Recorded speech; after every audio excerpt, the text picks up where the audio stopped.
বড়ই দিয়ে ইফতার করেন না কেন? আঙ্গুর লাগবে কেন?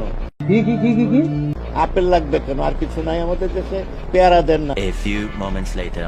এক মন্ত্রী বলেছে রোজার সময় খেজুর আর আঙ্গুর দিয়ে ইফতার করেন না, বড়ই দিয়ে করেন।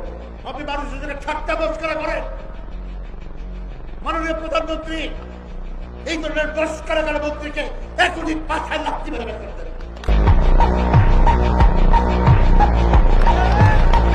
কত বড় সাহস! বড়ই দিয়ে বড়ই মুখে ঢুকাই দেবো তোমার।